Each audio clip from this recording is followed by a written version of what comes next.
नमस्कार प्यारे बच्चों, आपकी अपनी कोचिंग सुमन हिंदी क्लास में आपका हार्दिक स्वागत है।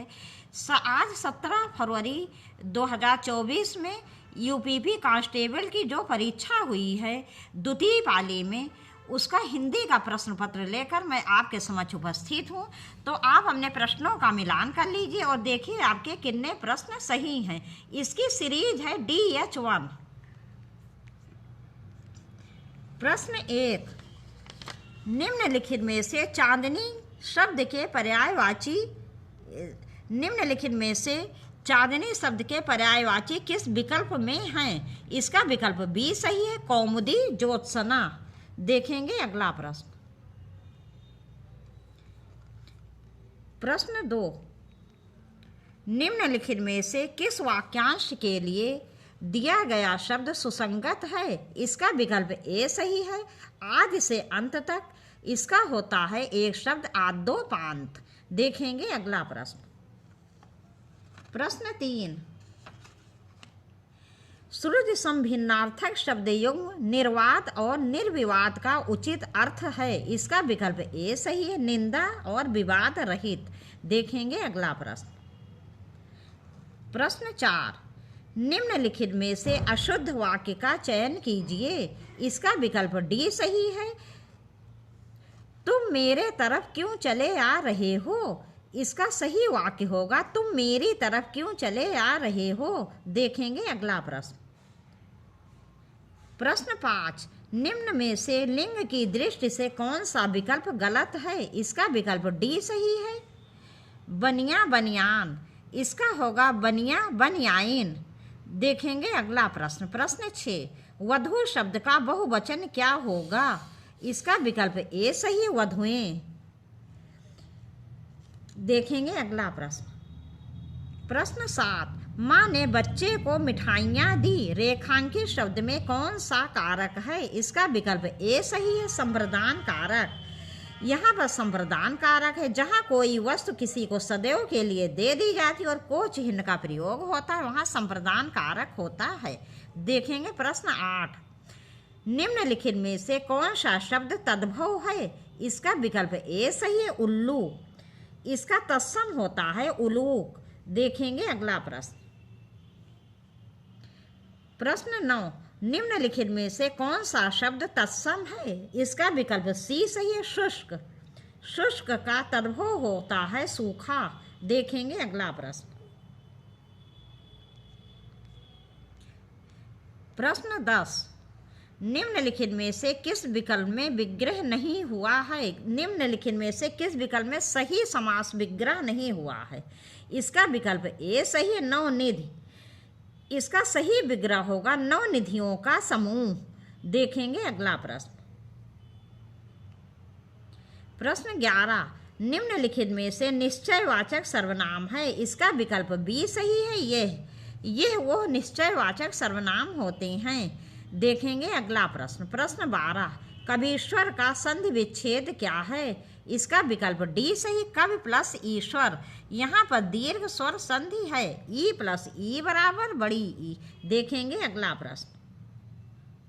प्रश्न 13, क्या कोई तारे गिन सकता है? वाक्य में किस चिन्ह का प्रयोग हुआ है? इसका विकल्प ए सही है, प्रश्नवाचक चिन्ह।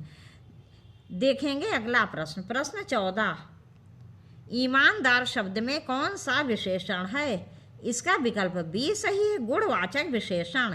जहाँ किसी व्यक्ति वस्तु प्राणी आदि के गुण या दोष का वर्णन होता है या गुण या दोष के बारे में बताया जाता है, वहाँ गुणवाचक विशेषण होता है। देखेंगे अगला प्रश्न। प्रश्न 15, निम्न में से सकर्मक क्रिया का उदाहरण कौन सा है? इसका विकल्प डी सही है, रमेश ने खिलौने खरीदे। देखेंगे अगला प्रश्न। प्रश्न 16, भौतिकी शब्द में कौन सा प्रत्यय है? इसका विकल्प डी सही है, ई। यहाँ भौतिक मूल शब्द है और ई प्रत्यय लग गया तो शब्द बन गया भौतिकी। प्रश्न 17, निरभिमान शब्द में कौन सा उपसर्ग है? इसका विकल्प ए सही है, निर। यहाँ अभिमान मूल शब्द है और निर उपसर्ग लग गया तो शब्द बना निरभिमान। देखेंगे अगला प्रश्न। प्रश्न 18, कान पर जूना रेंगना मुहावरे का अर्थ निम्नलिखित में से कौन सा है? इसका विकल्प बी सही, कुछ असर ना होना। प्रश्न 19, आकर्षण का विलोम शब्द है। इसका विकल्प डी सही, विकर्षण। इसका विकल्प डी सही है, विकर्षण। देखेंगे अगला प्रश्न। प्रश्न 20, सब और विपत्ति का होना, इस अर्थ के लिए सही लोकोक्त निम्नलिखित में से कौन सी है? इसका विकल्प सी सही है, आगे कुआं पीछे खाई। देखेंगे अगला प्रश्न। प्रश्न 21, शांत रस का स्थायी भाव क्या है? इसका विकल्प ए सही है, निर्वेद। शांत रस का स्थायी भाव निर्वेद या संसार विषयक निस्सारता होता है। देखेंगे अगला प्रश्न। प्रश्न 22, शिल्पगत आधार पर दोहे का उल्टा छंद है। इसका विकल्प बी सही है, सोरठा। दोहा और सोरठा अर्थ सम्मात्रिक छंद हैं। दोहे के पहले और तीसरे चरण में 13-13 मात्राएं और दूसरे और चौथे में 11-11 मात्राएं होती हैं और सोरठा छंद दोहे का उल्टा होता है। इसमें पहले और तीसरे विषम चरणों में 11-11 और दूसरे और चौथे सम चरणों में 13-13 मात्राएं होती हैं। देखेंगे अगला प्रश्न। प्रश्न 23, रहीमन पानी राखिए बिन पानी सब सून, पानी गए न ओबरे मोती मानुष चून। इसका विकल्प सी सही है, श्लेष अलंकार। यहाँ पर दूसरी लाइन में पानी शब्द एक बार आया, इसके अर्थ 3 निकल रहे हैं, मोती के पक्ष में, मनुष्य के पक्ष में और चूने के पक्ष में, इसलिए यहाँ पर श्लेष अलंकार है। देखेंगे अगला प्रश्न। प्रश्न 24, निम्नलिखित में से कौन सा शब्द अनेकार्थी शब्द भेद से संबद्ध नहीं है? इसका विकल्प ए सही है, मूल्य। देखेंगे अगला प्रश्न। प्रश्न 25, प्रश्न 25, गाय मीठा दूध देती है, यह वाक्य किस काल का है? इसका विकल्प सी सही है, सामान्य वर्तमान काल। जहाँ वाक्य के अंत में ता ती ते, ता है ती है ते है आदि आता है, वहाँ पर सामान्य वर्तमान काल होता है। देखेंगे अगला प्रश्न। उमा से प्रश्न 26, उमा से पढ़ा नहीं जाता, वाक्य में कौन सा वाच्य है? यहाँ बच्चों मेरे विचार से कर्मवाच्य होगा, क्योंकि पढ़ना सकर्मक क्रिया है और भाववाच्य जो होता है उसमें काफ़ी नहीं शब्द का तो प्रयोग होता है, लेकिन उसमें अकर्मक क्रिया का प्रयोग होता है, जबकि पढ़ना सकर्मक क्रिया है। कोई भी अगर कुछ पढ़ेगा तो कुछ ना कुछ तो पढ़ेगा ही, चाहे कोई अखबार पढ़े, चाहे निबंध पढ़े, चाहे कहानी पढ़े, और जो पढ़ेगा वही कर्म हो जाएगा। इसलिए पढ़ना सकर्मक क्रिया है, इसलिए यहाँ पर कर्मवाच्य होगा। देखेंगे अगला प्रश्न।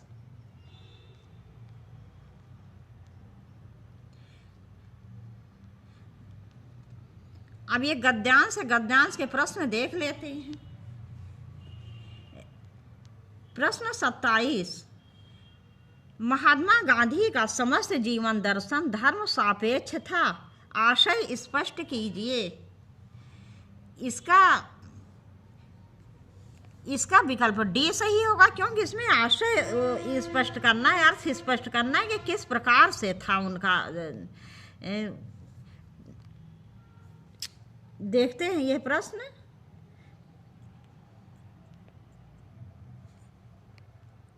ये महात्मा गांधी का समस्त जीवन दर्शन धर्म सापेक्ष था, इसका आशय स्पष्ट करना है, माने अर्थ स्पष्ट करना है। तो मेरे विचार से ये इसका विकल्प डी हो जाएगा। महात्मा गांधी के सभी विचार श्रम पर आधारित थे। महात्मा गांधी के सभी विचार श्रम पर आधारित थे। देखेंगे अगला प्रश्न। गद्यांश का उचित शीर्षक दीजिए। इसका विकल्प ए सही होगा, श्रम सुदृढ़ जीवन का आधार। देखेंगे अगला प्रश्न। प्रश्न 29, समस्त का पर्यायवाची शब्द क्या है? इसका विकल्प सी सही होगा, संपूर्ण। देखेंगे अगला प्रश्न।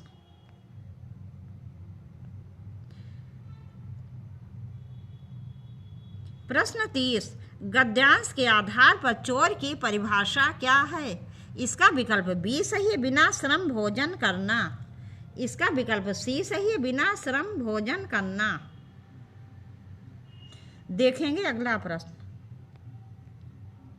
गांधी जी पापी किसे मानते थे? इसका विकल्प ए सही है, श्रम न करने वाले को। प्रश्न 32, हिंदी भाषा किस भाषा से उत्पन्न हुई है? इसका विकल्प ए सही है, अपभ्रंश। हिंदी भाषा सौरसेनी अपभ्रंश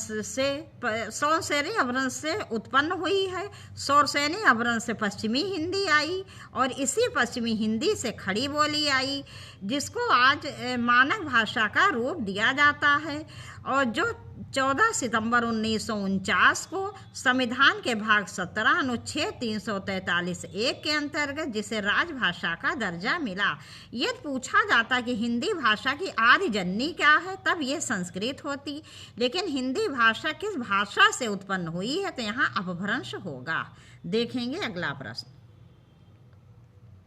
प्रश्न 33, वह बिल्कुल थक गया है, इस वाक्य में कौन सा क्रिया विशेषण है? इसका विकल्प ए सही है, रीतिवाचक क्रिया विशेषण। वो कैसे थक गया? वो बिल्कुल थक गया है। यदि प्रश्न होता वो बहुत थक गया है तो यह परिमाणवाचक क्रिया विशेषण होता, लेकिन यहाँ पर प्रश्न है वह बिल्कुल थक गया है, तो इसलिए यहाँ पर विकल्प ए सही होगा, रीतिवाचक क्रिया विशेषण। देखेंगे अगला प्रश्न।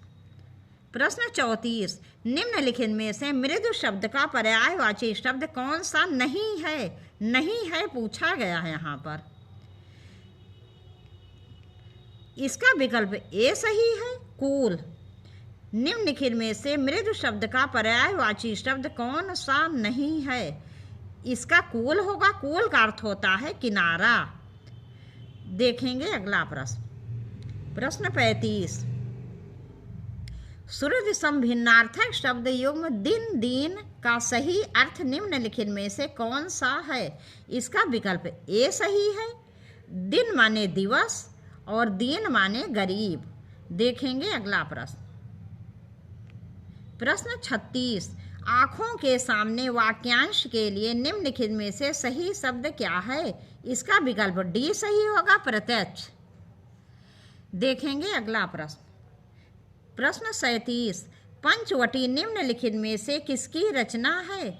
इसका विकल्प ए सही है, मैथिली शरण गुप्त। मैथिली शरण गुप्त जी द्विवेदी युग के कवि हैं और इनकी रचनाएं बहुत महत्वपूर्ण हैं, जैसे पंचवटी, यशोधरा, साकेत, भारत भारती, नहुष आदि।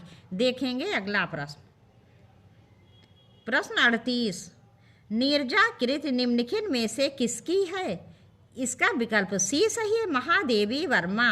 महादेवी वर्मा छायावाद युग की कवित्री हैं और ये इनको आधुनिक मीरा के नाम से भी जाना जाता है और ये छायावाद के 4 स्तंभों में से एक हैं। बच्चों, अब यहीं पर ये वीडियो समाप्त कर रहे हैं। आपसे जल्दी ही मिलेंगे बहुत अच्छे प्रश्नों के साथ। अभी तो मुझे कल जो पेपर होगा उसकी आंसर की डालनी है। और बच्चों, ये सभी प्रश्न बहुत ही आसान हैं। मैंने आप लोगों को सारे प्रश्न करवाए हैं और दोनों मीटिंग में पेपर जैसा कि मैंने आपको करवाया तो बहुत ही सरल पेपर आया है। तो अब यहीं पर ये वीडियो समाप्त कर रहे हैं। नमस्कार।